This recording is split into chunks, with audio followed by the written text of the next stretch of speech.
हम लोग श्रीमद् भागवतम के तीसरे स्कंद के प्रथम अध्याय के 9 से 11 श्लोक को देखने का प्रयास करेंगे। और हम लोग सुन रहे हैं कि विदुर जी ने क्यों अपना घर को त्याग दिया, जो कि स्वयं भगवान को प्रिय था। वह घर क्यों त्याग दिया, उसके विभिन्न कारणों को सुन रहे हैं। और थीम वही है कि भगवान का, उनके भक्तों का अपराध हो रहा था वहां पे, इस कारण से वह घर को त्याग दिए। तो इस 9वें श्लोक में आप देखेंगे कि विदुर जी कहेंगे कि क्योंकि, या विदुर जी नहीं कहेंगे, क्षमा कीजिएगा, सुखदेव गोस्वामी कह रहे हैं कि जब भगवान जो अर्जुन के द्वारा भेजे गए थे दूत के रूप में, उनकी बात नहीं मानी गई धृतराष्ट्र के द्वारा, दुर्योधन के द्वारा, तब विदुर जी ने वो स्थान त्याग दिया, मतलब वो घर त्याग दिया। मेरे पीछे बोलिए। यदा ते पार्थ प्रहिता सभायां जगद गुरुर्यानि जगाद कृष्णः। यदा च पार्थ प्रहितः सभायां जगद्गुरुर्यानि जगाद कृष्णः। नातानि पुंसामृतायनानि राजोरुमेने क्षत पुण्यलेशः। तानि पुंसामृतायनानि राजोरुमेने क्षत पुण्यलेशः। यदा च पार्थ प्रहितः सभायां जगद्गुरुर्यानि जगाद कृष्णः। यदा च पार्थ प्रहितः सभायां जगद्गुरुर्यानि जगाद कृष्णः। न तानि पुंसामृतायनानि राजोरुमेने शतपुण्यलेशः। तानि पुंसामृतायनानि राजोरुमेने क्षतपुण्यलेशः। बोलिए। यदा च पार्थ प्रहितः सभायां जगद्गुरुर्यानि जगाद कृष्णः। यदा च पार्थ प्रहितः सभायां जगद्गुरुर्यानि जगाद कृष्णः। न तानि पुंसामृतायनानि राजोरुमेने क्षतपुण्यलेशः। न तानि पुंसामृतायनानि राजोरुमेने क्षतपुण्यलेशः। क्या सभी को आवाज स्पष्ट सुनाई पड़ रही है? Is it okay? Ramesh Prabhu, देखिए कुछ आपके एंड पे कुछ होगा तो दोबारा लीव करके एक बार ज्वाइन कर लीजिए तो भी ओके। ठीक है।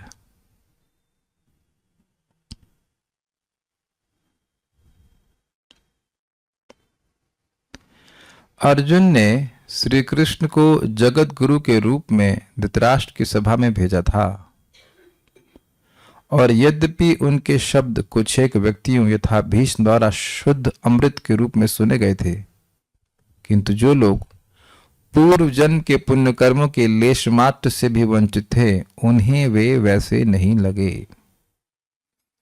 राजा धृतराष्ट्र या दुर्योधन ने कृष्ण के शब्दों को गंभीरता पूर्वक नहीं लिया। अनुवाद को ही देखेंगे तो कितनी सारी बातें यहाँ पे प्राप्त हो रही है। पहले अन्वय से समझाऊंगा, बहुत सारी बातें यहां पे है। यदा सभायाम, जब कौरवों की सभा में पार्थ प्रहित, अर्जुन द्वारा सलाह दिए जाने पर, प्रहित का अर्थ होता है प्रेषित, भेजना, या प्रहित का अर्थ होता है प्रेरित। कि अर्जुन ने कहा कि हे कृष्ण, आप जाइए संधि करने के लिए। वैसे माइक बताइए कि पार्थ का मतलब क्या होता है? पार्थ का शाब्दिक अर्थ पता है आपको? सुना हो कई बार। पार्थ मतलब पृथा के पुत्र। तो कौन है पृथा के पुत्र? पृथा मतलब कुंती। तो कुंती के पुत्र कौन है? मुझे लग रहा था कि आप उसी तरह से सोचेंगे, क्योंकि भगवत गीता में बार बार पार्थ को अर्जुन, मोक्ष पर माता जी कह रहे हैं अर्जुन। अच्छा ठीक है। युधिष्ठिर नहीं है भीम नहीं है, वह भी तो पृथा के बेटे हैं। लेकिन हम लोग बार बार पार्थ किसको संबोधन के रूप में सुने हैं? अर्जुन को।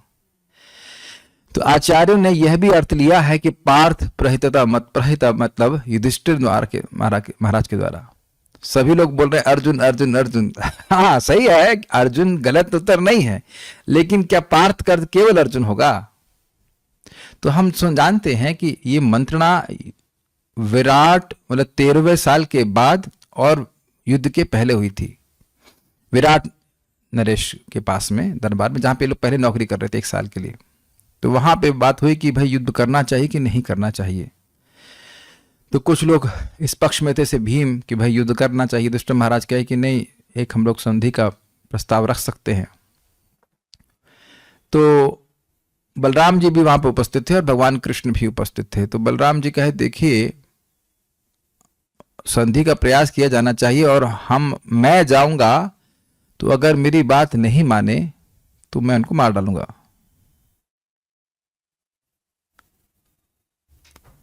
तो अब आप कृष्ण जाइए, क्योंकि आप बोलने में बहुत दक्ष हैं, आप तो हमको भी समझा लेते हैं। तो इस प्रकार से युधिष्ठिर महाराज ने आज्ञा दी। ये बात जब तय हो गई कि कृष्ण आप जाइए, तो युधिष्ठिर महाराज कहें या अर्जुन कहें, ये एक ही बात है, कोई अंतर नहीं, दोनों का मत एक ही था। इसलिए कह रहे हैं पार्थ प्रहिता। तो आप अर्जुन भी ग्रहण कर सकते हैं और युधिष्ठिर महाराज भी ग्रहण कर सकते हैं। तो दोनों के द्वारा सलाह दी जाने पर कि आप जाइए। जगत गुरु कृष्ण, किसको सलाह दिया?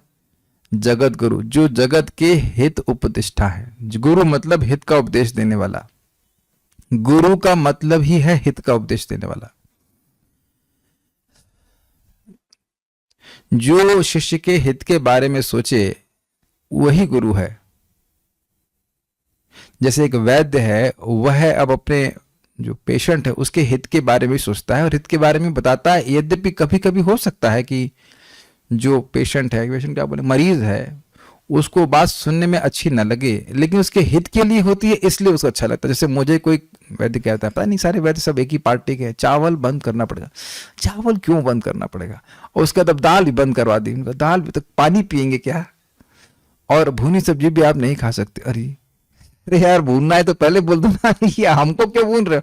तो आप बताइए, तली हुई सब्जी चलो माल आता, भुनी हुई सब्जी भी नहीं खा सकते, दाल नहीं खा सकते और चावल नहीं खा सकते। ये तो बड़ा बुरा लगेगा, लेकिन वो हमारे हित के लिए बोल रहे हैं, हमारे हित के लिए बोल रहे हैं। तो भगवान कृष्ण गुरु एक वैद्य के रूप में जा रहे हैं, समझा रहे हैं कि भाई बिना युद्ध के काम चल जाएगा। भगवान कृष्ण बोले भी थे बात कि भाई वो लोग क्षत्रिय हैं। आपने सुना था कि ये लोग 5 पांडव क्षत्रिय हैं। भाई ये लोग भिक्षा मांग के नहीं रह सकते हैं, ये लोग संतुष्ट हैं। आप 5 गांव दे दीजिए। कितनी सही बात कही थी।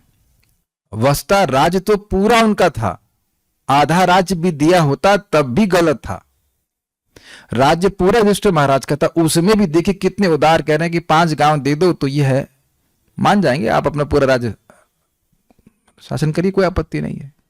लेकिन वह भी दुर्योधन को स्वीकार नहीं हो सका, उसको बहुत खराब बात लगी। देखिए आप प्रैक्टिकल सोचिए, वहां अगर आप मंत्री होते, 2 मिनट के लिए चले पांडवों के कौरवों की सभा में, तो आपको भाई बहुत अच्छी बात है, बहुत बढ़िया सेटलमेंट हो गया। मान लीजिए चलिए हम दुर्योधन की पार्टी में भी हैं, तब भी खुश होंगे, अरे वाह यार, बिना झगड़े के 5 गांव में सेटलमेंट हो गया। मानेंगे कि नहीं मानेंगे? आपस में कोई भी देश झगड़ा कर रहे हैं, इतनी सी बात में चलो हम 5 गांव लेकर संतुष्ट हो जाएंगे, कौन देश नहीं मानेगा? तो कोई व्यक्ति खल ही होगा जो ना माने। तो जगत गुरु भगवान श्री कृष्ण अर्थात जो पूरे जगत के हितों प्रतिष्ठा, वह सभी का हित ही चाहते हैं। जैसे बात स्वयं कहते हैं, सुहृद सर्वभूता नाम, सही के सभी के सुहृद हैं। और गुरु मतलब वह हित जानते हैं, हित चाहते हैं और हित करने की क्षमता भी है। तो ऐसे संसार के गुरु भगवान श्री कृष्ण को जगत भेजे गए। यानी जो पुंसाम, भीष्म आदि सभी विवेकवान व्यक्तियों के लिए अमृत अयनानी तानी। अमृत अयन, अयन का क्या अर्थ होता है? वेरी गुड, अयन का अर्थ होता है घर या आश्रय। और अमृत अयनानी का क्या अर्थ हुआ? अमृत का घर। तानी, जो शब्द भगवान ने बोले थे वह है भीष्म पितामह आदि मनुष्यों के लिए बहुत अमृत जैसे थे। वो अमृत का घर ही थे, अमृत का ग्लास कह लीजिए। जैसे इस ग्लास में अमृत पानी भरा हुआ है, तो ये जल आयन कह सकते हैं, जल का आयन है। तो भगवान के शब्द शब्द नहीं थे, वो अमृत थे। बात समझने का प्रयास कीजिए, भगवान जब भी बोलते हैं तो वो अमृत ही होता है, दो अर्थ में। एक तो अमृत के तो समान सुस्वादु होता है, और दूसरा जीवों को अमृतत्व प्रदान करने वाला होता है। मन मना भव मद भक्तु मदयाजी माम नमस्कुरु माम एवं युक्त एवं आत्मानम मत्परायणः। ये श्लोक लेकर के भक्त लोग जीते हैं, ये अमृत है भक्तों के लिए। और उसके बाद तव कथामृतम तप्त जीवनम कविभिरीडितम कल्मषापहम श्रवण मंगलम श्रीमदातत भुवि क्रीडन्ति ये भूरिदा जना। तव कथामृतम, तो दो अर्थ हुए इसके। गोपियां कह रही हैं कि आपकी कथा या आपके द्वारा बोली गई कथा। तब कथा मतलब आपकी कथा, तो आपनी की कथा बोलबेन ये बांग्ला में बोलते हैं आप क्या कहेंगे, ऐसे शब्द बोलते हैं। आपनी की कथा बोलबेन, आप क्या कथा बोलेंगे। तो आपकी कथा का मतलब क्या हुआ? जैसे कोई बोलेगा कि क्या चल रहा है, वो शुभ कृष्णदास की कथा चल रही है। तो मेरी कथा चल रही है मतलब यह तो नहीं कि मैं अपने बारे में बोल रहा हूं, मैं बोलूंगा, मैं बोल रहा हूं तो बोलेंगे कि शुभ कृष्णदास की कथा चल रही। किनकी कथा चल रही है, ऐसे शब्द प्रयोग करते हैं। किनकी कथा चल रही? फलाने महाराज की कथा चल रही है। तो क्या वो महाराज जी अपनी कथा सुना रहे हैं? तो अर्थ यह है कि वो बोल रहे हैं। तो तब कथा का मतलब भगवान की कथा, भगवान जो बोलते हैं, और भगवान के बारे में जो बोला जाता है। अरे यार उनकी कथा बंद करो, ऐसा बोलते हैं जगत में कि नहीं? अरे उनकी कथा बंद करो मतलब उनके बारे में बोलना बंद करो। तो वहां दोनों अर्थ होगा कि भगवान के बारे में जो शब्द होता है वह भी अमृत होता है, सुनने में बहुत अच्छा लगता है, और अमृतत्व को प्रदान करने वाला होता है, व्यक्ति को तुरंत ही मृत्यु के चंगल से दूर कर देता है। प्रमाण है 2:3-17। आयुर्हरति वै पुंसाम उद्यनस्तंच यन्नसौ तस्यरते यच्छणो नीत उत्तम श्लोक वार्तया। निश्चित ही ये सूर्य उदय और अस्त होने के संग सबकी आयु को काट रहा है, केवल उस व्यक्ति को छोड़ करके जो भगवान की कथा में व्यस्त रहता है। तो अमृतत्व का गुण समझ में आ रहा है ना? जो भगवान की कथा को सुन रहा है वह मर नहीं रहा है, तो अमृत होगा कि नहीं?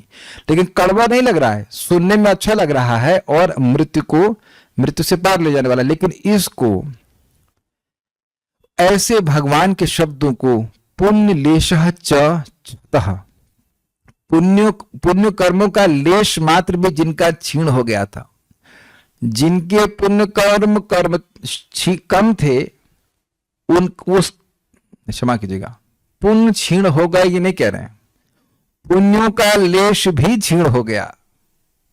लेश समझते? लेश मात्र सुना, लेश मतलब बहुत थोड़ा, तो पुण्य लेश मतलब थोड़ा पुण्य, और थोड़ा पुण्य भी क्षीण हो गया, तो इसका मतलब है कि पुण्य एकदम ही समाप्त हो गया। ये समझने का प्रयास कीजिए। आप सब लोग बहुत बड़े डोनर हैं। हाँ मक्खन लगा रहे, मक्खन नहीं लगा रहा। क्या आप कैसे कह रहे हैं भाई? आप अपने समय का जो सबसे मूल्यवान वस्तु है उसको भगवान की कथा में दे रहे हैं। इसमें कौन सी बड़ी बात है जी? बहुत बड़ी बात है। प्रथम स्कंद प्रथम अध्याय 2 श्लोक, उसमें वहां कहते हैं कि भागवतम को सुनने की इच्छा से ही भगवान हृदय में आ जाते हैं। सद्यो हृदय वरुद्ध तेत्र कृत भी सुश्रुष्ट भी तत्क्षणात्। उसी क्षण जैसे ही श्रीमद् भागवतम सुनने की इच्छा आई वैसे ही भगवान हृदय में ग्रस्त हो जाते हैं। क्यों? क्योंकि उसी क्षण भगवान के प्रति प्रेम जागृत होने लगता है, और प्रेम के द्वारा प्रेम रशनया दतांग्री पद्मा, प्रेम की रस्सी से भगवान के चरण बांधे जाते हैं। तो अब एक व्यक्ति प्रश्न करेगा, अरे भाई जब इतना बड़ा लाभ है शास्त्र को केवल सुनने की इच्छा होने मात्र से, तो फिर सब लोग क्यों नहीं सुनते? तो क्या बोला गया है स्वामी के द्वारा? पुण्य बिना तो श्रवण इच्छा न उत्पद्यते इति अर्थः। पुण्य के बिना तो श्रीमद् भागवतम को सुनने की इच्छा भी नहीं होगी। तो आप समझ रहे होंगे, इसे बिल्कुल बैलेंस कर रहे हैं। श्रीमद् भागवतम भगवान से भिन्न है, भगवान की कथा है, वह लोगों को अच्छी ही नहीं लगेगी अगर उनके पुण्य नहीं है। जब अच्छी ही लगेगी तो आप सुनने की इच्छा ही नहीं होगी, जाएंगे ही नहीं। Is that okay? जो बात सुनने की इच्छा ही नहीं होती और उसको सुनने के लिए पैसे भी ना मिले, क्योंकि हो सकता है कि पैसे मिलते हैं तो लोग बैठ जाए, बैठ ही रहे जगत में, बैठते हैं, बहुत सारी मीटिंग में अटेंड करते हैं, काहे के लिए करते हैं? और पैसा मिल जाएगा इसलिए, भाई परिवार चलाना है तो ठीक है बैठ गए। पैसा भी ना मिले तो व्यक्ति क्यों बैठेगा? तो उसको कथा अच्छी लगेगी तभी बैठेगा ना। भाई दुनिया में जितनी सारी बातें करते हैं वो उसके लिए पैसे तो नहीं मिलते, तो वो बातें इसलिए कर रहे हैं, सुन रहे हैं क्योंकि अच्छा लग रहा है। सारी बात एकदम विज्ञान की तरह समझने का प्रयास कीजिए। तो अब भगवान की कथा सुनने में अच्छी लग रही है, इसका मतलब है कि पुण्य है, और न सिर्फ है, मैच्योर हो गए हैं, फलीभूत हो गए हैं। कभी कभी आप अगर जानते हो कहीं इन्वेस्टमेंट कर दें तो पैसा आप ही का है लेकिन मिलेगा नहीं, क्योंकि मैच्योर नहीं हुआ है पैसा आपका ही, लेकिन देंगे नहीं बैंक वाले, कहते अभी नहीं, 5 साल के बाद देंगे, मैच्योरिटी होगा तब। तो इसी प्रकार से पुण्य है हमारे अकाउंट में, लेकिन पुण्य अगर मैच्योर होता है तब व्यक्ति की भागवत सुनने की इच्छा होती है, परिपक्व से कहते हैं। यस, तो अब आप समझ गए होंगे कि मैं ऐसे बातें क्यों कह रहा हूं। इन लोगों को कथा कौन सुना रहा है?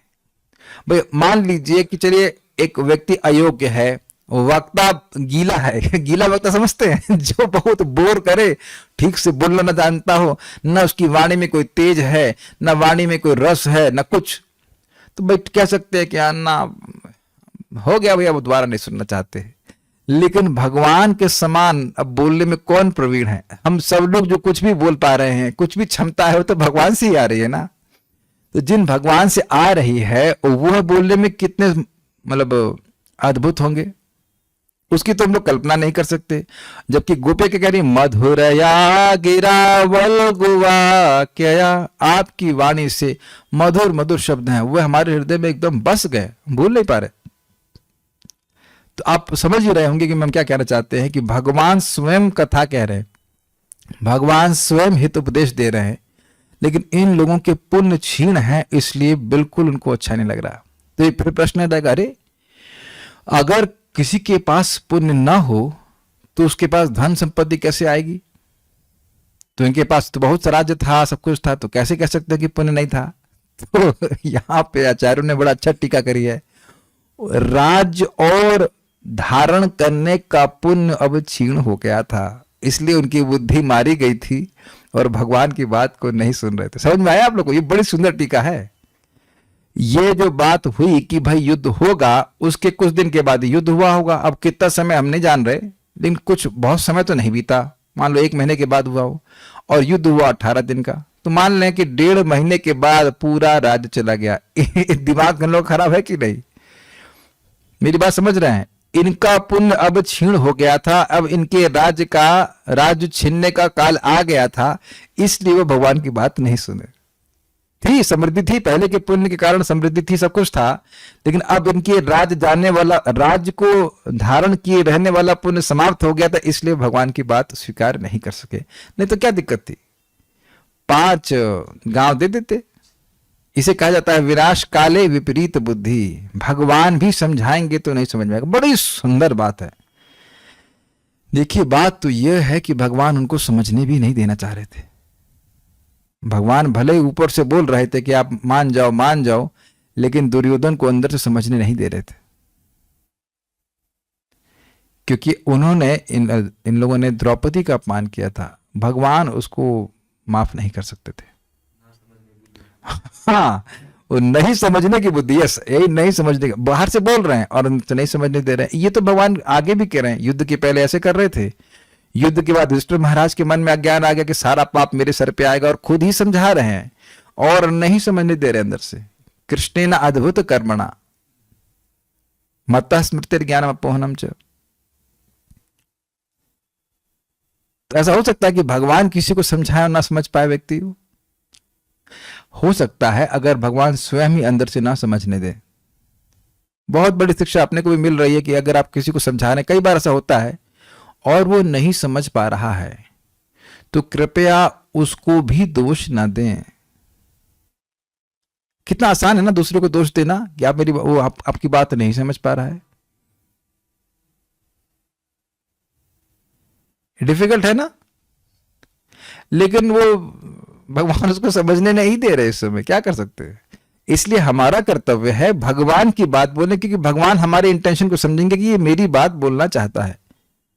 Is it okay? अब सामने वाला कितना धारण करेगा वह तो उसके और भगवान के बीच में ना। आपने भगवान की बात बोल दी, जो शास्त्र में है वो यथावत बोल दिया। अब सामने वाला कितना ग्रहण करेगा वो नहीं करेगा वह तो भगवान और उसके बीच में ना। आपने सही चीज दे दिया, जैसे अमेज़न वाला आपको पार्सल ला के दे देता है यथावत, अब उसका आप क्या करते हो आपकी रिस्पॉन्सिबिलिटी। उसको चेंज चूंज तो करता नहीं है। We have to be like peons. Peons बोलते ना, पियंस। बहुत बड़ी शिक्षा प्राप्त हो रही है। किसी का पुण्य होगा तो वो स्वीकार कर लेगा, जिसका पुण्य नहीं होगा वो नहीं स्वीकार करेगा। भाई ये देखो, हम लोग आज ही मरेंगे। आज मैं एक विनोद में ही एक व्यक्ति का नाड़ी देखने लगा। हमने कहा, मैंने क्या रिजल्ट? हमने कहा आज आप मरने वाले। अरे अरे ऐसी बातें क्यों बोल रहे हैं? हमने कहा जिस दिन मरेंगे उस दिन आज ही होगा कि नहीं? ये गलत है। हर व्यक्ति जो समझ लेगा भाई आज मरने वाले हैं, तो क्या वो जब पूरा नहीं करेगा? हरे कृष्ण मंत्र करेगा। लेकिन अब जो नहीं समझ पा रहा है उसको मैं क्या कहूं? एक हमारे मित्र हैं, पहले शादी नहीं हो रही थी तो भी परेशान थे, अब शादी हो गई तब भी हमने कहा अब तो हो गई ना, अब तो भजन करो। ऐसा करके हम कब तक टालते रहेंगे? भजन तो कर ही रहे होंगे, मैं तो नहीं सोच, मैं उम्मीद है कि कर रहे होंगे। लेकिन आप देखो ऐसे तो बहुत से लोग होंगे जो बस खाली ये बहाना वो बहाना, अब ये कर लूं अब वो कर लूं, ऐसे करते करते टालते ही रहते हैं, एज इफ कि मृत्यु भी उनको एक मौका देगी। तो हम खाली बात सीख रहे हैं आप पे कि जिन लोगों का पुण्य क्षीण है वह नहीं स्वीकार करते, वह नहीं स्वीकार करेंगे भगवान की बात। आप देखो भगवान की बात बोलोगे वो एकदम गर्म हो जाएंगे वो। तो ठीक है। राजा तो इन लोग का क्षीण हो गया था। ऐसे राजा धृतराष्ट्र अथवा दुर्योधन ने, देखिए यद्यपि दुर्योधन राजा नहीं था, उसे कई बार राजा के रूप में संबोधित किया है। राजा वचनम अब्रवीत, भगवद गीता प्रथम अध्याय। पश्यताम पांडुपुत्राणाम आचार्य महतीम चमुम व्यूणाम, इससे पहले वाला श्लोक क्या था? दृष्ट्वा तु पांडवानीकम व्यूढ़म दुर्योधनस्त। कौन बोला? Oh very good. दृष्ट्वा तु पांडवानीकम व्यूढ़म दुर्योधनस्तदा आचार्यम उपसंगम्यम राजा वचनम अब्रवीत। तो पांडवों की अनीक यानी व्यूह रचना को देख करके राजा दुर्योधन अपने गुरु के पास जाकर के बोला। तो वहां राजा क्यों कह रहे हैं कि राजनीति में बहुत तेज था वो, इसलिए राजा करेंगे, यद्यपि वह राजा नहीं था। इसलिए राजा मतलब धृतराष्ट्र अथवा दुर्योधन ने उन पर उरु न मेने। उरु का मतलब क्या होता है? उरु मतलब होता बहुत ज्यादा, और ना मेने मतलब नहीं माना। नूरू नहीं माना, समझ गए? हिंदी ऐसा ना मेने, ज्यादा तवज्जो नहीं दिया। उर्दू समझते हैं तवज्जो। Did not give much value, अत्यंत गंभीरता पूर्वक विचार नहीं किया। तदा उस समय स्वच्छता आया था, विदुर ने अपना गृह त्याग कर दिया। आप कहेंगे इसमें कौन सी बड़ी बात है? देखिए भगवान की बात उनके पूरे आशीर्वाद के साथ होती है। उसको जो गंभीरता पूर्वक स्वीकार कर लेता है, यह समझते हो कि भगवान हमारे हित कामना से बोल रहे हैं, उसके ऊपर भगवान का पूरा आशीर्वाद होता है। सुनाई पड़ रहा है ना यथावत? जो व्यक्ति भगवान की बात को, भगवान जिस उपाय को दे रहे हैं उसको शिरोधार्य करता है। समझते हैं शब्द सुना है आपने कि भाई मैं इसको अपने पूरे सामर्थ्य के संग पालन करूंगा, तो भगवान का पूरा सामर्थ्य उसके ऊपर होता है। दो बातें आपको बताऊंगा। एक तो आपको बिल्कुल स्पष्ट पता है, भगवान स्वयं गीता में बोल रहे हैं वक्ष्यामि हित काम्य इष्टोसी में, तुम मेरे बहुत प्रिय हो इसलिए मैं तुम्हारी हित कामना से बोल रहा हूं। परमम वच शुणु मये परमम वच, मेरे परम वचन को सुनो। मन मना भव मद भक्तो मद याजी माम नमस्करो। ये है भगवान के वचन। इसको भक्त लोग पूरी तरह से शिरोधार्य करते हैं। हमारे जीवन में चाहे कुछ भी हो, इन चार सिद्धांतों के अनुसार अपना जीवन हमने यापन करना है। भगवान का स्मरण करना है, भगवान का भक्त बनना है, भगवान की पूजा करनी है और भगवान को प्रणाम करना है, दुख में भी और सुख में भी। क्योंकि जो कुछ भी भगवान कर रहे हैं हम नहीं समझ पा रहे हैं, भगवान बिल्कुल ठीक समझ करके ही हमारे साथ ऐसा कर रहे हैं। जो कुछ भी कभी भी होता है, चाहे सुख हो चाहे दुख हो। भगवान का उपाय अमोघ होता है। अमोघ समझते हैं, दुख कभी विफल न हो। और यहां वह भगवान की बात को नहीं मान रहे हैं। आप लोग विचार कर सकते हैं ऐसा क्यों कर रहे हैं?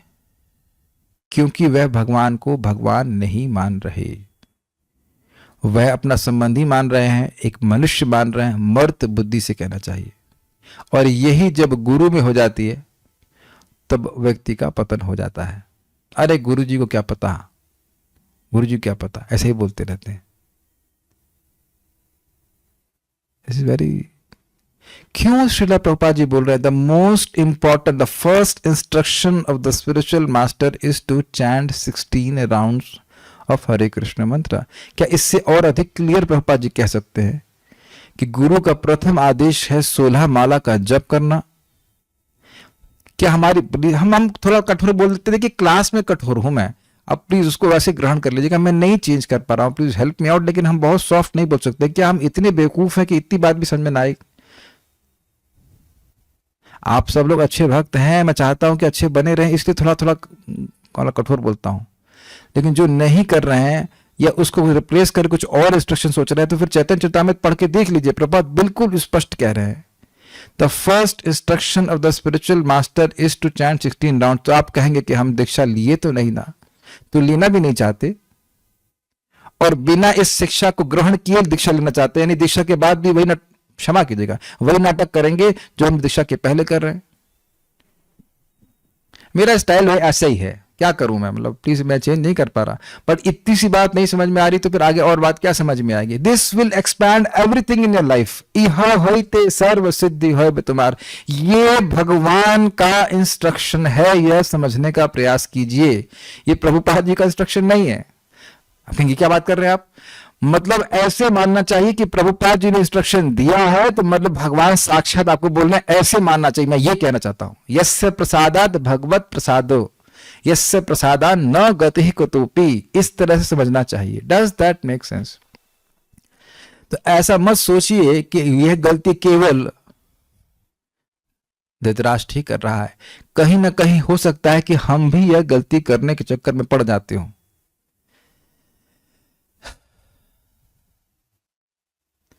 महाप्रभु जो प्रेम प्रदान करने वाले हैं वह कह रहे हैं कि तृणादपि सुनिच, मैं तुमको बता रहा हूं रामानंद राय कि कैसे भगवान का प्रेम बड़ी आसानी से प्राप्त हो सकता है। जो परम पुरुषार्थ कहते हैं तृणादपि सुनिचेना तरुरपि सहिष्णुना अमान्य नामान देना कीर्तनिया सुधारी। तो यदि मैं इस बात को नहीं समझ रहा हूं, भक्तों का भी सम्मान करने का प्रयास नहीं कर रहा हूं, तो हम भगवान की बात का निरादर कर रहे हैं। मैं यह नहीं कह रहा कि आप लोग कैसे करते हो भाई, लेकिन जब हम क्लास में होते हैं तो मैं ऐसे बात बोलनी पड़ती है। ये हमारे हित के लिए महाप्रभु बता रहे हैं। यह महाप्रभु कह रहे हैं कि जिसने एक बार भी कृष्ण का नाम लिया है वो दूसरों की निंदा नहीं करता है, तो उसका उद्धार मैं करूंगा। तो क्या ये भगवान की बात नहीं है? तो भक्त लोग ये बात सुन करके ओह मैं गलती कर रहा था, ठीक है भगवान मैं प्रयास करूंगा आपकी बात को पालन करने का, एटलीस्ट हमें एफर्ट मारना चाहिए। Is it okay? तो भगवान का आशीर्वाद हम पर होता है। बहुत अच्छी बात यहां पे है। हम सब लोग धृतराष्ट्र एंड कंपनी नहीं है, लेकिन कुछ डेमोनियक प्रिंसिपल अगर मन में है तो उसको भी दूर करने का प्रयास हम लोगों को करना चाहिए।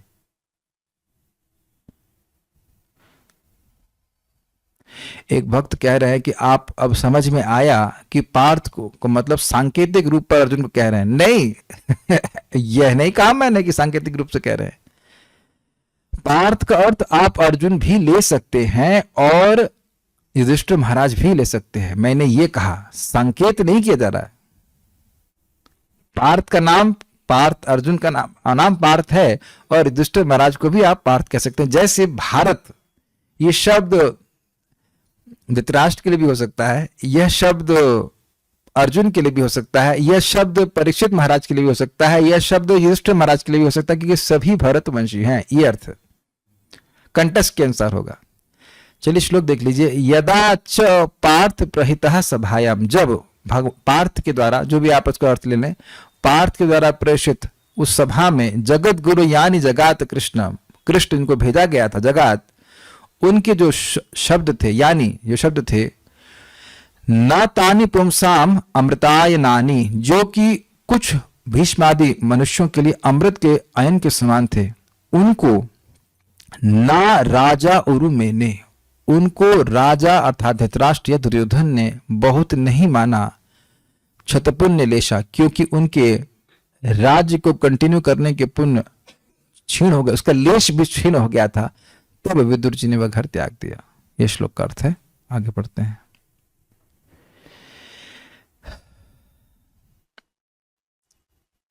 श्रीधरी, अर्जुन के द्वारा दूत के रूप में भेजे गए भगवान श्री कृष्ण कौरवों की सभा में आकर भीष्म इत्यादि के लिए अमृत श्रावी जिन वचनों को कहे, उन वचनों का राजा अर्थात धृतराष्ट्र अथवा दुर्योधन ने सम्मान नहीं किया, क्योंकि राजा धृतराष्ट्र का सारा पुण्य समाप्त हो गया था। किस प्रकार के पुण्य? जब आप कह रहे हो राजा, तो राजा तो मतलब पुण्यात्मा होगा, तभी ना राजा बना।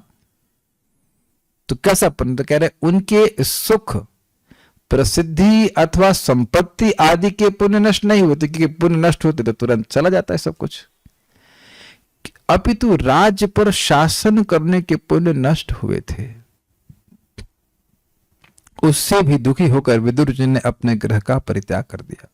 यह समझ में आई लाइन? भगवान की बात नहीं माने तो क्या परिणाम हुआ? उनका राज्य पूरा ही चला गया। यही दुर्योधन अब तालाब के किनारे पड़ा रहेगा, जांघें टूटी रहेंगी और कोई पानी पूछने वाला भी नहीं होगा। जिस माथे पर पूरे विश्व का राज मुकुट था, उस सर के ऊपर जहां तो हम स्मरण आ रहे, भीम ने लात मारी थी। ये दुर्गति को प्राप्त होगा और ये सब बहुत जल्दी होने वाला है। देखिए, एक बात बहुत अच्छी एक भक्त ने कही कि अपराध वह नहीं होता है जो हम मानते हैं, अपराध वह होता है जो भगवान मानते हैं। काफी इंटरेस्टिंग है। कभी कभी कोई कह सकता है कि हम नहीं मानते कि हमने उस व्यक्ति के प्रति अपराध किया है या उस भक्त के प्रति अपराध किया है। तुम नहीं मानते हो, लेकिन भगवान तो मानते हैं ना। तो दुर्योधन को कभी लग ही नहीं रहा था कि मैंने कुछ गलत किया है, कुछ नहीं इसको लग रहा है। एक के बाद अधर्म, एक के बाद एक अधर्म किया जा रहा है, लेकिन उसे कुछ भी नहीं हो रहा था। लेकिन भगवान उस अपराध को गिन रहे थे और इस कारण से उन लोगों को दंड प्राप्त हुआ, नहीं समझने दिए वो। तात्पर्य, जगत गुरु भगवान कृष्ण ने दूत कार्य स्वीकार किया और अर्जुन द्वारा नियुक्त होकर वे शांति मिशन में राजा धृतराष्ट्र की सभा में गए। एक प्रश्न भक्त लोग कभी कभी करते हैं कि पांडवों को इतना दुख क्यों मिला। श्रील प्रभुपाद जी समझाते हैं, the Pandavas were completely malleable in service of Lord Shri Krishna. क्या मतलब है? जैसे किसी मेटल को क्या बोलेंगे, धातु को आप किसी भी तरह से मोड़ सकते हैं, ऐसे पांडव थे। जैसी भी परिस्थिति में भगवान रखना चाहे वो वैसे ही राजी थे। और इस कारण के, इस प्रकार के अनकंडीशनल, क्या बोला जाएगा उसको हिंदी में,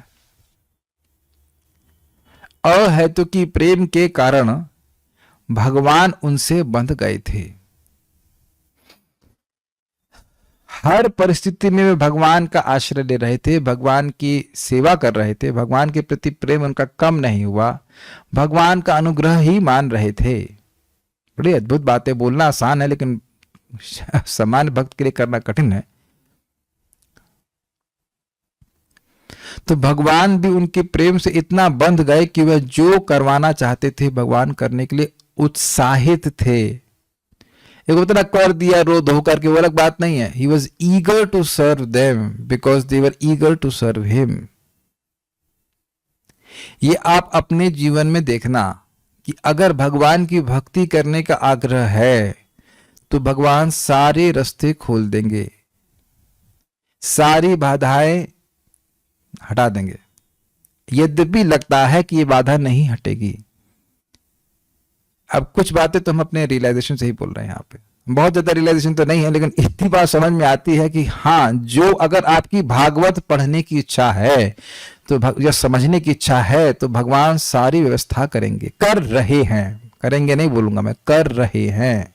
हम अपने जीवन में बोल रहे हैं, बाकी का तुमको पता नहीं। बाकी लोग तो शायद भगवान के अंश नहीं होंगे तो पता नहीं, है ना, आपकी मदद नहीं करेंगे। आप लोग कम अंश है ना भगवान के, मैं पूरा अंश हूं नहीं, सब बराबर से अंश है। दोनों लड़कों को खिलाते हैं ना आप लोग, कि एक को कम खिलाते हैं, को अधिक खिलाते हैं? नहीं, दोनों ही लड़के भाई, दोनों को बराबर खिलाते हैं। ये तो मैं अब देखो जिस जीवन में हो रही है उसको तो बोलने में कोई शर्म नहीं आती। लिख के मैं दे सकता हूं कि यदि भागवत पढ़ने की इच्छा है, जब करने की इच्छा है, तो कोई बाधा नहीं आएगी। अगर आ भी रही है तो भगवान उसको नष्ट कर देंगे, क्योंकि भगवान आपसे ज्यादा चाहते हैं कि आप जब कीजिए, आपसे ज्यादा चाहते हैं कि आप भागवत पढ़ें। मेक सेंस, आपसे ज्यादा चाहते, जैसे बच्चों से ज्यादा चाहते हैं माता पिता कि लोग पढ़ जाएं क्योंकि ये तो आपको इसमें कोई अपवाद तो है नहीं। सारे माता पिता चाहते हैं कि बच्चा पढ़ ले, बच्चा भले ना पढ़ना चाहे, लेकिन माता पिता जरूर चाहते हैं। तो जो सुविधा हो, आपको मिली थी कि नहीं मिली थी? मेरे माता पिता तो सारी सुविधा देते थे। अच्छा, टेबल लैंप चाहिए, टेबल लैंप तुरंत, टेबल चाहिए, टेबल, कुर्सी, सब। पढ़ने की इच्छा नहीं दे सकते, लेकिन व्यवस्था तो सारी दे सकते हैं कि नहीं? है कि नहीं? गलत तो नहीं मान कह रहा ना कुछ? ये अपने जीवन में आप देखिएगा।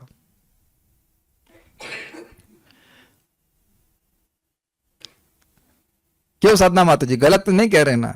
माता जी का बीपी लो हो रहा था, मकान कैसे बिकेगा मेरठ का, ये सब भी बिक गया, आराम से आ गए वृंदावन में। Is it not? Just see, हम नाम लेकर के बोले, ले सकते हैं नाम लोग, तो जस्ट लोगों को, अन्य लोग सजा देने के लिए, हाँ आ गई, उनकी बहुत तीव्र इच्छा थी, और कार्तिक के 4 दिन में तो आई गई, हमेशा के लिए आ गई। ठीक है, प्रश्न कर रहे हैं कि अननोइंगली अपराध हो जाते हैं तो प्रभु, जैसे हम सोचें, जैसे हम कहाँ गया, जैसे हम सोचें हमने नहीं किया, लेकिन सामने वाला भक्त अपराध ले ले और हमसे कुछ न कहे, ऐसी स्थिति में क्या क्या कहा जाए? अपराध से डर लगता है। देखिए, आपने कहा कि अनजाने में अपराध हो जाता है, तो पहले व्यक्ति ज्ञान स्वीकार करे। जब हम नित्य रूप से श्रवण कीर्तन करते हैं तो मालूम चल जाता है भाई ये चीज अपराध है, ये चीज अपराध नहीं है। एक सिंपल सी बात, तुलसी जी को धुल करके भगवान को अर्पित करना चाहिए जब भी आप कहीं भोग पे अर्पित करना है।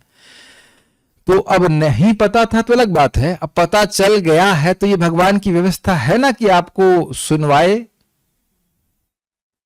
After hearing it becomes your responsibility.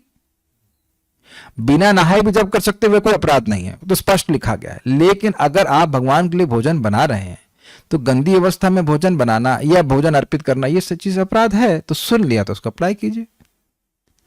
हाँ, अब उसमें भी बात आती, मान लीजिए बहुत बीमार हैं और कोई नहीं है, तब आप उसी अवस्था में बनाइए, क्या कर सकते हैं?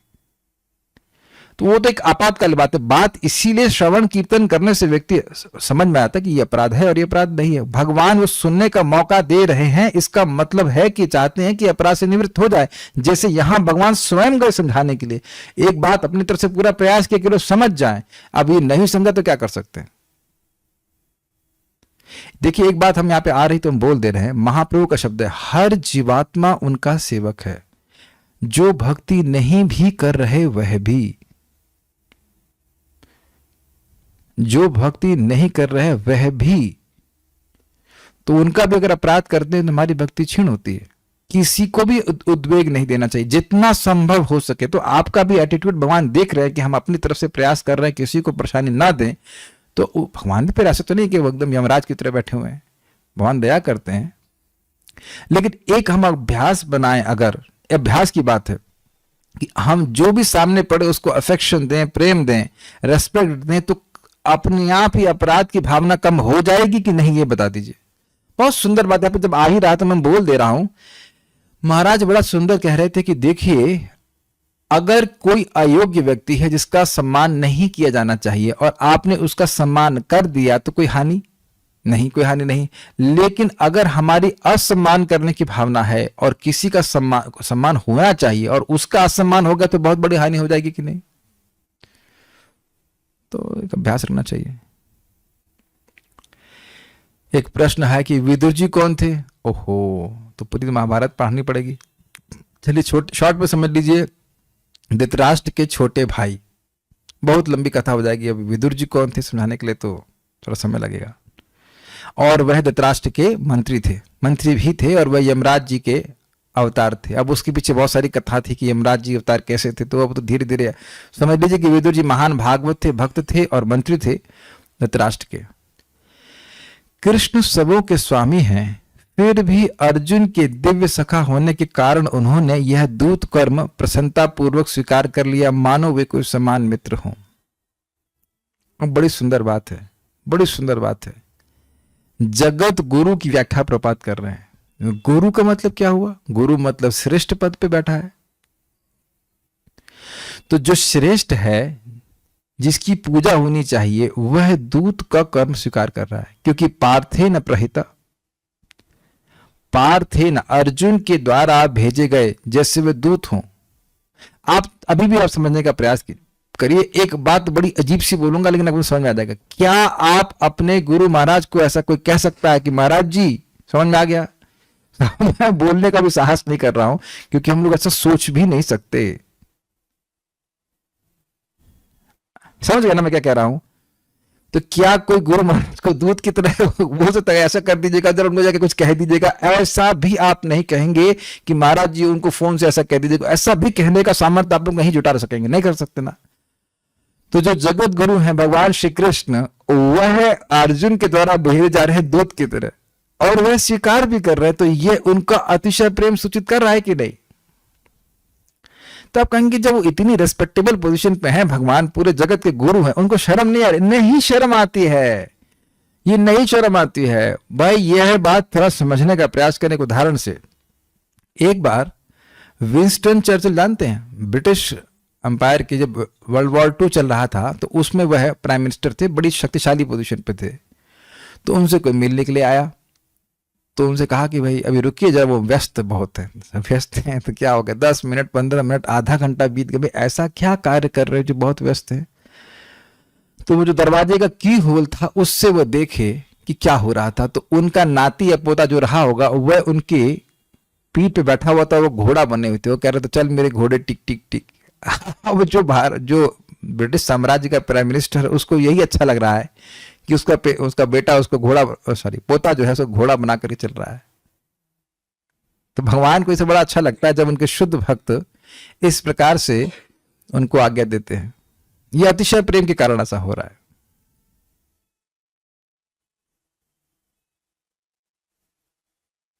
एक बड़ी सुंदर बात बताऊं, मैं नाम नहीं रख रहा, एक भक्त बता रहे थे, इस्कॉन के सन्यासी, शुद्ध भक्त है। और एक दिन एक कार्यक्रम हुआ, होता ना शनिवार का प्रोग्राम, जो कुछ भी हो, तो महाराज प्रवचन और दी, सब कुछ हुआ। तो भक्त लोग बहुत थक गए थे, तो बर्तनों को छोड़ दिए। वो रात में जो भगवान के मतलब जो भी भगवान वगैरह छोड़ देंगे, तो महाराज जी खुद ही जाकर उसको मारने लग गए। तो भक्त लोग आके देख के कह रही, ये तो महाराज आप ऐसा क्यों कर रहे हैं? कहते नहीं, मुझे लगा था कि तुम थक गए होगे, तुम ऐसा कर देता हूं। Everyone wants to serve. Krishna also wants to serve. भगवान को बहुत अच्छा लगता है अपने भक्तों की सेवा करने में। जैसे भक्तों का आग्रह है सेवा करने का, वैसे भगवान का भी आग्रह है। तो इसलिए कह रहे कि ऐसा वो कार्य किए मानो एक समान मित्र हो। अपने शुद्ध, अब एक विचारणीय बात है, इन बुद्धुओं को, धृतराष्ट्र को यह नहीं समझ में आया कि जिनके लिए परम स्वयं भगवान श्री कृष्ण दूत बन के आ रहे हैं, वो व्यक्ति कितना विशिष्ट होगा। उससे पंगा नहीं लेना चाहिए। कुछ होगा ना, जगत में देखते कि कोई व्यक्ति का सोर्स बहुत स्ट्रांग है, बहुत शक्तिशाली है, तो उससे लोग पंगा नहीं लेते ना, चाहे वो गुंडा भी क्यों ना हो। लेकिन यह उन लोगों को नहीं दिख सका। हाँ, कृष्ण को भगवान नहीं मान रहे। यद्यपि भगवान कृष्ण ने विराट रूप भी दिखाया था दुर्योधन को, वो तो दुर्योधन को बांधने चला, उनको बांधने चला कि पकड़ के रख लो इनको। यह है मूर्खता। इसी को अगर अपने जीवन में आप मतलब क्या कहते हैं, प्लांट करें, तो देखिए जब कोई व्यक्ति भजन कर रहा है, तो हम भजन का महत्व ना देख पाने के कारण उस व्यक्ति की भगवान के प्रति क्या कहेंगे उसको, how much is dear to Krishna, वह व्यक्ति भगवान को कितना प्रिय है, यह भी ना देख पाने के कारण उस व्यक्ति का असम्मान करते हैं, चाहे वो नया भक्त हो और चाहे वो सीनियर भक्त हो। नहीं देख पा रहे ना कि नाम की कितनी महिमा है। नामोच्चारण कर रहा है कोई भी व्यक्ति दृढ़ता है कि ऐसे भी नामोच्चारण कर रहा है, भगवान को वो प्रिय है। ऐसे भी हर जीवात्मा भगवान को प्रिय है, और जो नाम बोल रहे हैं, भजन करने वाले हो तो और प्रिय है। वो चाहे माता जी हो, चाहे प्रभु जी हो, चाहे गृहस्थ हो, चाहे ब्रह्मचारी हो, चाहे सन्यासी हो, चाहे वानप्रस्थ हो, चाहे कोई भी हो। महाप्रभु सन्यासी के घर में, जो कि 60,000 सन्यासियों के लीडर था, क्या नाम था, प्रकाशानंद सरस्वती, उसका खाना एक अन्न जल तक ग्रहण करने नहीं जा रहे थे। एक गृहस्थ घर में थे। मैं गृहस्थों और सन्यासी की बात नहीं कर रहा हूं। बात इस चीज की, जिसकी भक्ति होती है भगवान उससे आकर्षित होते हैं। बात इस चीज की है। यह हम लोग को शास्त्र के द्वारा श्रवण करने का प्रयास करना चाहिए कि जो भी व्यक्ति भजन कर रहा है वह भगवान को प्रिय है। ओके, जो भगवान की प्राप्ति के प्रयास में लगा हुआ है वो भगवान को बहुत प्रिय है, उसका सम्मान करने का प्रयास करना चाहिए। कम से कम असम्मान तो ना करें। सम्मान नहीं कर सकते, प्रेम नहीं कर सकते, तो भाई कम से कम असम्मान तो ना करें।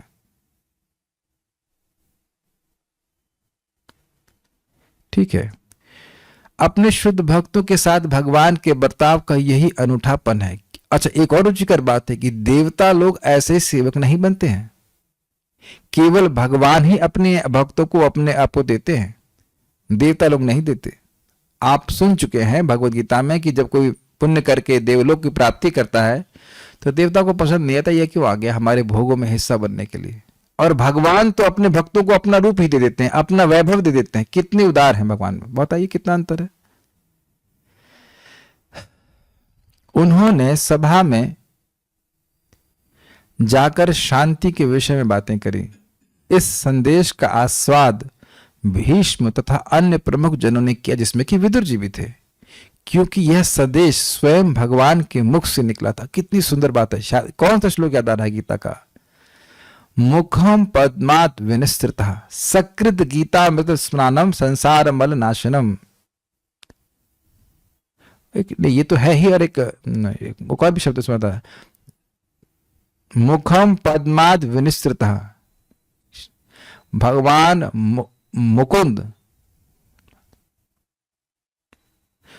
मुखम पद्माद श्लोक भूल रहा हूं, किसी को याद हो तो कोट कीजिएगा। इंट्रोडक्शन में, गीता के इंट्रोडक्शन में है कि भगवान के मुख कमल से ये अमृत निस्सृत हुआ है। मुखम पद्माद विनिस्तृतः, भगवद गीता का।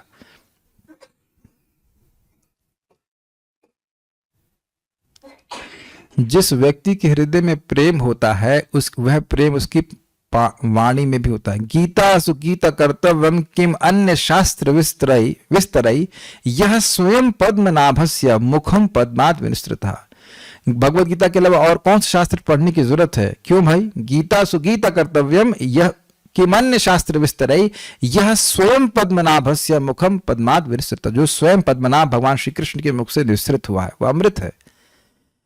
तो जो भगवान का द्वेषी नहीं है उसको भगवान की बात अच्छी लगेगी। जो भगवान का प्रेमी है वो बात को वो हृदय से स्वीकार करेगा, जैसे कि भीष्मदेव और विदुर जी। और ऐसा ही हम अर्जुन के केस में भी देखते हैं। अर्जुन 10वें अध्याय भगवद गीता में कहते हैं कि मैं आपके मुख से आपका यश सुन रहा हूं, मुझे तृप्ति नहीं हो रही है, बहुत सुख मिल रहा है, ये अर्थ है। तो ये बोल रहे हैं कि जो प्रमुख लोग थे, जो भगवान के भक्त थे, द्रोणाचार्य आदि भी, वह सब स्वीकार किए, लेकिन जो धृतराष्ट्र आदि थे वह स्वीकार नहीं किए।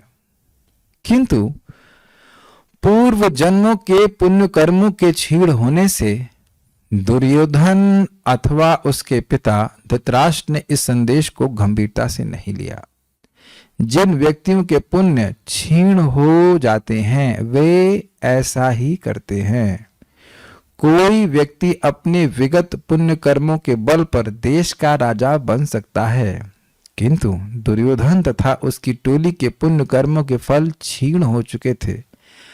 अतएव उनके कार्यों से स्पष्ट हो गया था कि वे पांडवों के पक्ष में अपना राज्य खोने वाले थे। समझ में आया? सारा बैलेंस कर पा रहे हैं कि चलो तुम अपने पुण्य के कारण कुछ समय के लिए राज्य जरूर प्राप्त कर लिए, लेकिन जब तक पुण्य नहीं रहेगा तब तक व्यक्ति उस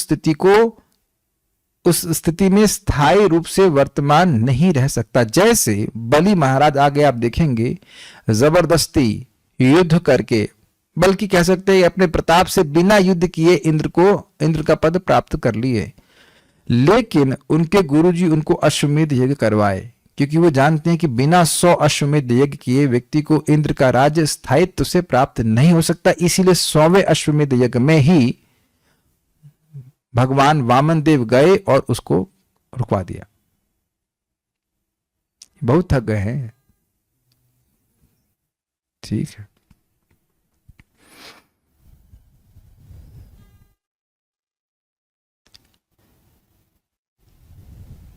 ईश्वर का संदेश भक्तों के लिए तो सदैव अमृत तुल्य होता है, किंतु अभक्तों के लिए यह बिल्कुल उल्टा होता है। क्या उदाहरण है? तो कहते हैं मिश्री स्वस्थ व्यक्ति को सदैव मीठी लगती है, सदैव मीठी लगती है, सदैव मीठी लगती है। सदैव को फोकस कर रहा हूं, कभी कभी मीठी लगती है वैसा नहीं। आप कल्पना भी नहीं कर सकते कभी कि एक गुड़ मीठा ना लगे।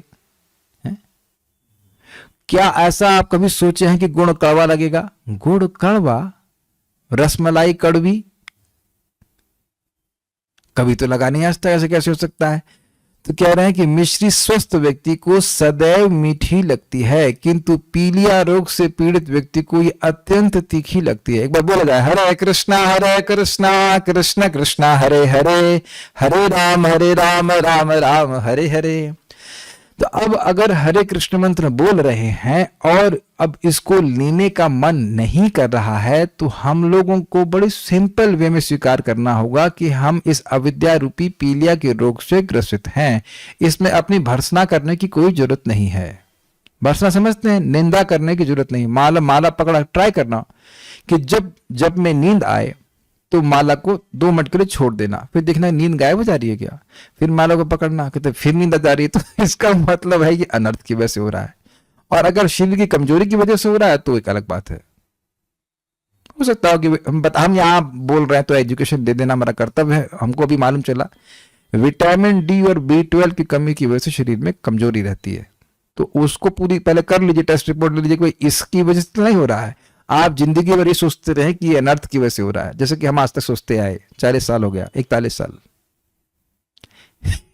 कहेंगे क्या है ये अनर्थ की वजह से हो, ऐसा जरूरी नहीं है। आपकी विटामिन डी और B12 की कमी की वजह से होगा। कौन से विटामिन याद हुआ? विटामिन डी और B12। कहेंगे ये सब क्यों पढ़ा रहे हो? क्योंकि इसका आपके वजन से संबंध है। हो सकता है कि आपका स्वास्थ्य खराब हो, इसको आप अनर्थ से लिंक कर रहे हो। पूरी नींद हो गई, सब कुछ हो गया, फिर भी। अच्छा, दूसरी बात क्या है कि वो तो है ही, बस अनर्थ तो है, ऐसा तो नहीं कि अनर्थ नहीं है। तो वो अनर्थ होने की वजह से, अनर्थ क्या होते हैं? काम, क्रोध, लोभ, मोह, मद, मात्सर्य, ये जब तक है तब तक व्यक्ति शांति से भजन नहीं कर पाता है। इसका मतलब यह नहीं कहना कि भजन मत करो, भजन करेंगे लेकिन ऊपर नीचे चलता रहेगा। लेकिन भगवान की भक्ति के प्रभाव से, श्रीमद् भागवत के प्रभाव से ये नष्ट हो जाएगा, अनर्थ नष्ट हो जाएंगे। अनर्थ उपशमो साक्षात भक्ति योगम अधोक्षजे लोकस जानतो विद्वांस चक्रे सात्वत संहिताम। अनर्थों का उपशमन हो जाता है साक्षात भगवान की भक्ति के द्वारा। तो यह लोग नहीं जानते हैं, इसलिए श्रीमद् भागवतम को श्रील व्यासदेव जी ने लिखा है। तो ये सब बातें हैं। तो अब आप समझ गए कि ये लोग अविद्या से अत्यंत ग्रसित थे, इसलिए साक्षात भगवान सामने आए तो उनकी बात भी अच्छी लगी। तो एक और बात आ जाती है, कभी कभी लोग कहते हैं कि भगवान कृष्ण हमारे सामने है नहीं, हम गीता क्यों स्वीकार कर रहे हैं? तो क्या आप शिक्षा देंगे? बेटा, भगवान सामने होकर बोल रहे होते तब भी तुम नहीं स्वीकार करते। तो भगवान के बोलने और नहीं बोलने की बात नहीं है, साक्षात बात इस चीज की है कि मैं अविद्या से ग्रसित हूं या नहीं हूं। स्वयं नित्यानंद प्रभु प्रचार कर रहे थे तब भी कुछ लोग ऐसे थे जो नहीं स्वीकार करते थे। महाप्रभु संकीर्तन कर रहे हैं तब भी ऐसे लोग थे जो स्वीकार नहीं कर रहे थे। तो अपना भी कुछ अयोग्यता देखनी चाहिए कि हम इस प्रकार से ग्रसित हैं। हाँ, लेकिन ध्यान दीजिएगा कि मीठी वस्तु को ही ग्रहण करके यह रोग पीलिया का नष्ट होता है। उसी प्रकार से आदर पूर्वक नियमित रूप से नामोच्चारण करता है तो व्यक्ति का, या कथा सुनता है तो उसको रुचि आ जाएगी। जैसे रुचि का तो बताऊं क्या चाहिए यार, थोड़ा मीठा होता तो। समझ में आया आपको? समझते हैं आप लोग? आप में से कितने लोगों को ऐसी इच्छा होती है? कुछ तो होता, गुड़ होता है यार, कुछ मीठा होता, कुछ मीठा लाओ। इसे कहते हैं तलब। ओके, मोक्ष रूप माता जी भी कह रही है। Okay, this is how, this is called test and you already have it. मैं कहूं कि क्या आप कल का दिन बिना जप के इमेजिन कर सकते हो? Please raise your hand. नहीं, आप अगर हैंड रेज भी करेंगे तब भी हम आपको डांटेंगे नहीं, लेकिन आप विचार कीजिए, क्या आप कल सुबह ऐसा सोचते हैं कि कल यार छुट्टी मारेंगे, कल जप नहीं करेंगे? क्या ये विचार आता है किसी का? जरा बहुत दिन से डांटा नहीं भाई किसी को, कोई तो हाथ खड़ा करो। नहीं, सब डर रहा है, नहीं नहीं बहुत डांटेंगे, नाम ले सकते। Just see. और इसके आपको पैसे नहीं मिलेंगे। आज हमारे पास समय नहीं था, लेकिन जब हम सुबह उठे हमको बहुत अच्छा ये रियलाइजेशन या रिफ्लेक्शन आया कि भाई ये तो सब लोग प्रेमी है, जूटे पड़े हैं जब में, चाहे वो झूल रहे हो चाहे नींद आ रही हो हम ऐसे करके आ जाते हैं जब करने के लिए। तो अब इसका मतलब यह तो स्पष्ट है कि ये सब लोग नाम में आसक्त हैं। And we are, at least I am seeing at least 60 to 70 devotees every day who want to go back to Krishna। अब इस जन्म में जाए जो कभी जन्म में जाए, लेकिन उत्साहित है भगवान को प्रसन्न करने के लिए, भगवान की प्राप्ति करने के लिए। This is amazing. और कोई नया व्यक्ति आएगा तो उसको भी ऐसे सीनियर भक्तों का दर्शन करने का सौभाग्य प्राप्त होगा जो भगवान के पास पहुंचने के लिए दृढ़ प्रतिज्ञ हैं अपने घर से ही। This is very nice. ये मैं आपको ये सूचित करना चाहता हूं कि ये समझिए कि ये रोग अब नष्ट होना शुरू हो गया है, क्योंकि ये तलब समझते हैं। तलब को क्या तलब समझते हैं? हैंकरिंग है कि भाई हमें जप करना है, हमें जप करना है, हमें जप करना है, हमें कथा सुने लाइक दिस। आगे की बातों को हम कर लेंगे 15 मिनट में, तो हम पूरा कुछ नहीं कर पाएंगे, लेकिन एक कुछ भक्तों ने प्रश्न किया तो हम समझा देते हैं। चलिए एक कहानी सुना देता हूँ। कहानी मतलब कथा बैकग्राउंड की समझाते हैं। तो विदुर जी कौन थे? हो सकता है कोई भक्त ना जानते हो। तो देखिए, धृतराष्ट्र और क्या नाम था उनका, पांडु और विदुर जी, इनकी जन्म की कथा को हम बता रहे हैं। हुआ ये था कि शांतनु महाराज की शादी हुई थी गंगा जी से। तो गंगा जी से उनके पुत्र हुए भीष्मदेव। उसके बाद शांतनु महाराज का आकर्षण हो गया सत्यवती के प्रति, जो एक मछुआरे की लड़की थी, लेकिन उसके शरीर से बहुत सुंदर गंध आती थी। वो एक आशीर्वाद के कारण था जो कि उनको मिला था व्यासदेव के पिता का नाम क्या है, पराशर मुनि से। तो अब इनकी इच्छा हुई शादी की, तो इनके वो पिताजी के पास गए, सत्यवती के पिताजी के पास। तो उन्होंने कहा कि नहीं, मेरी बेटी अगर आपसे मैं शादी करता हूं तो राजा तो बनेगा भीष्म, तो मेरा इसका जब बेटा होगा वह तो राजा बनेगा नहीं। तो भीष्म ने कहा कि ठीक है, मैं राज्य स्वीकार नहीं करूंगा। नहीं, तो फिर शांतनु बड़े दुखी हो गए, कहेंगे नहीं भाई राजा तो भीष्म भी बनेंगे। भीष्म बहुत अच्छे व्यक्ति थे। उस समय उनका नाम था, क्या नाम था, और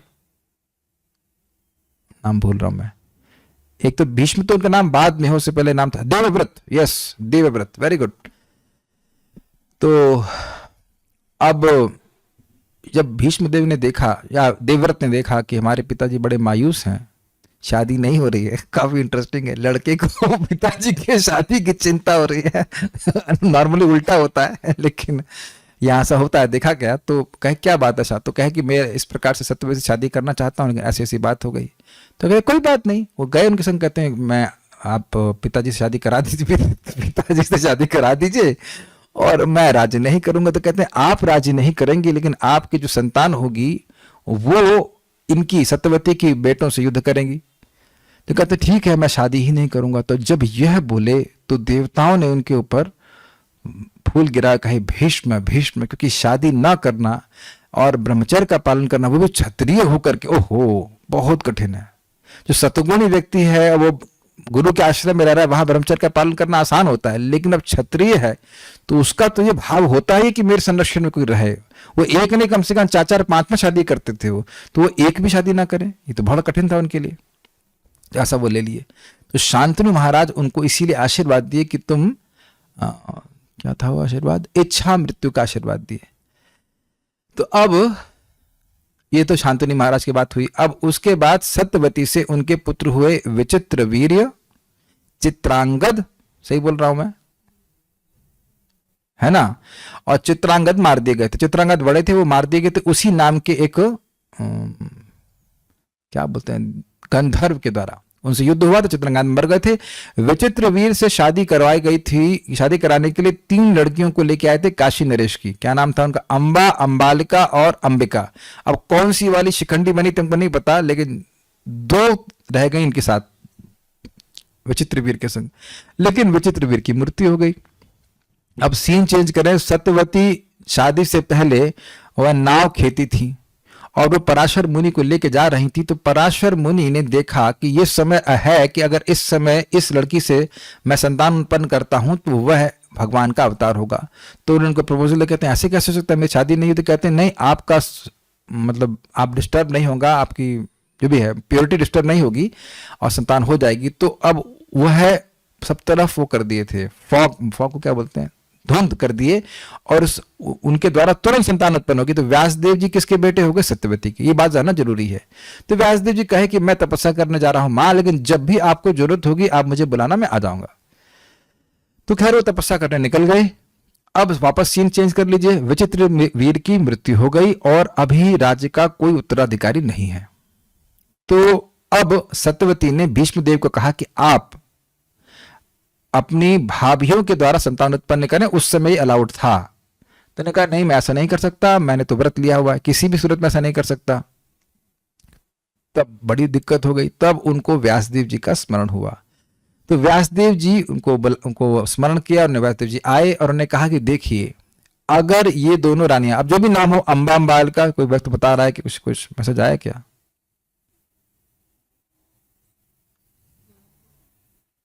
भूल रहा हूं मैं, लेकिन जो भी है वो अंबा थी, अंबालिका थी, जो भी रहा हो। तो अंबा अंबालिका दो मतलब पत्नियां थी, एक वो चली गई थी वापस। तो उनको कहा कि अगर ये लोग 1 साल तक तपस्या करती हैं तो मैं बहुत सुंदर रूप में इनके पास आऊंगा और इनको संतान दूंगा। लेकिन अगर यह तपस्या नहीं करती हैं तो मैं बहुत भयावह रूप में आऊंगा और यही उनकी तपस्या होगी और मेरे द्वारा इनको बहुत प्रतापी पुत्र प्राप्त होंगे। समझ पा रहे हैं कथा को? तो अब जो भी रही वो पहली वाली आई उनके पास और हाँ, सत्यवती ने कहा नहीं, तपस्या का मौका नहीं है, आप संतान इनको प्रदान करिए। माता जी कह रही हैं अंबा थी, तो ठीक है अंबा ही होगी, नाम हमको भूल उसमें मिस्टेक हो जाता है। तो अंबा मान लीजिए पहले आई। तो अब वो सोच रही थी कि भाई ये विचित्र वीर के भाई हैं तो बड़े सुंदर लगते होंगे। समझ रहे ना भाई, विचित्र वीर बड़े सुंदर लगते थे, तो यह भी इनके भाई होंगे तो ये बड़े सुंदर होंगे। ये सोच किया, जैसे दरवाजा खोला तो भाई एकदम तपस्वी वेश में थे। क्या नाम था उनका, व्यासदेव जी। तो उसको देख करके तो आंखें बंद कर ली। तो उनके संग से जो संतान हुई वो बोले व्यासदेव की ये अंधी होंगे, तो वो हुए धृतराष्ट्र। लेकिन उनके पास 10,000 हाथियों का बल था, बहुत शक्तिशाली थे धृतराष्ट्र। लेकिन अब वह राजा तो बन नहीं सकते थे, वो तो अंधे थे। तो फिर अब दूसरी वाली को बुलाया गया, अंबिका रही होगी, ठीक है। तो अंबा और अंबिका और अंबालिका बोल रहा है, चलो ठीक है, ओके। तो अंबिका और अंबालिका, तो सेकंड वाली अंबिका अंबालिका आ गई। भाई नाम में गड़बड़ हो सकता है, उसको आप हमको माफ कीजिएगा, आप लोग सर्च करते रहेंगे। तो अंबालिका जब आई तो उसके बाद जैसे ही व्यास ने दरवाजा खोला तो व्यासदेव जी के भयानक रूप को देखकर वो पीली पड़ गई, आंख तो बंद नहीं करी। तो इस कारण से पांडु, यानी पांडु मतलब पीला, तो वह लड़का जो हुआ वह पीले रंग का हुआ। वह भी बड़े प्रतापी थे, दिग्विजयी थे, लेकिन थोड़े बीमार रहते थे। और उसके बाद फिर से व्यासदेव जी आए तो मतलब कुछ समय के बाद, तो अंबा ने, मालिका ने, जो भी रहा हो, पहली वाली ने बोल दिया एक दासी को जाने के लिए। तो दासी ने बड़ी सुंदर तरह से सेवा करी व्यासदेव जी बड़े प्रसन्न हुए। तो उनके द्वारा विदुर जी की उत्पत्ति हुई। लेकिन अब क्योंकि दासी को भेज दी तो वह तो राजा बन नहीं सकता था, क्योंकि दासी पुत्र थे। तो ये थे विदुर जी। तो उम्मीद है कि आपको बात समझ में आ गई होगी महाभारत की। कुछ और बातें कुछ कह रहे हैं लोग तो हम देख सकते हैं।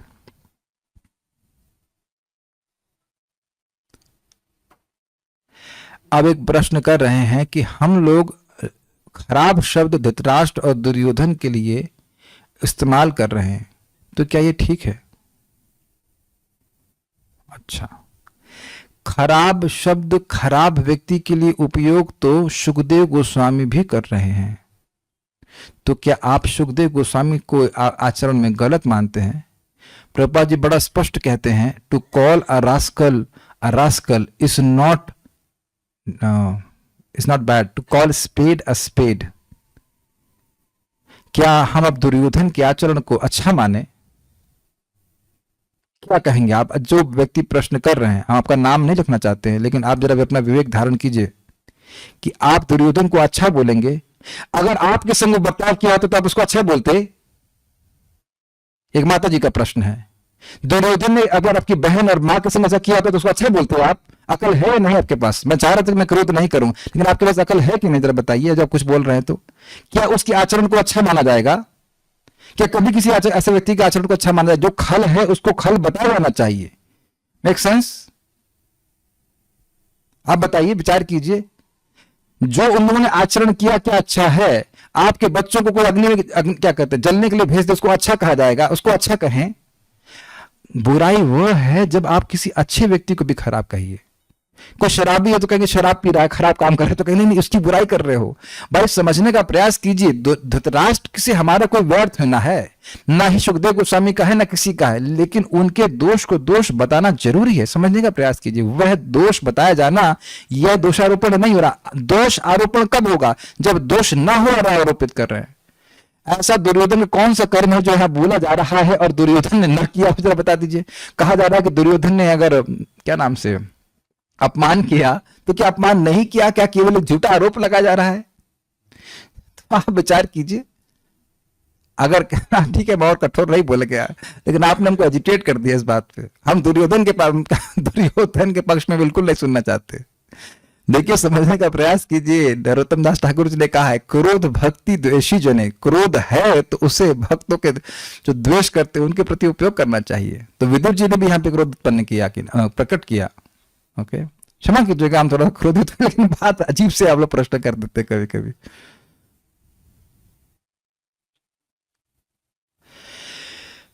एक भक्त पूछ रहे हैं कि अपवित्र अवस्था में तुलसी जी को हम लोग स्पर्श तो नहीं कर सकते हैं, तो क्या जप भी नहीं करना चाहिए? नहीं, जप में आप जप कर सकते हैं, जप किसी भी अवस्था में कर सकते हैं, लेकिन हाँ, तुलसी जी के पत्ते को अपवित्र अवस्था में नहीं तोड़ना चाहिए।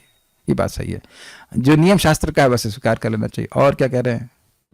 अच्छा, तो कोई माई क्वेश्चन और समथिंग एल्स, हमको पता नहीं क्या क्वेश्चन था, लेकिन टाइपिंग से जो समझ में आया वो है हमको, जो हम उसके हिसाब से गुस्सा भी हो गए, उसके लिए क्षमा चाहेंगे। लेकिन पॉइंट इज दैट कि जब हम किसी खराब व्यक्ति को खराब बोल रहे हैं तो उसका कारण है। हम का मतलब शास्त्र बोल रहा है, उसका कारण है कि अन्य लोग समझें कि ऐसा कार्य नहीं करना चाहिए, ऐसा कार्य नहीं करना चाहिए, ये कार्य गलत था। सुखदेव गोस्वामी ऐसे खूब डांटेंगे, जैसे पूतना लोक बालक नहीं, बच्चों को मारने वाली बालक हाथ नहीं, ऐसे ऐसे गाली देंगे वो।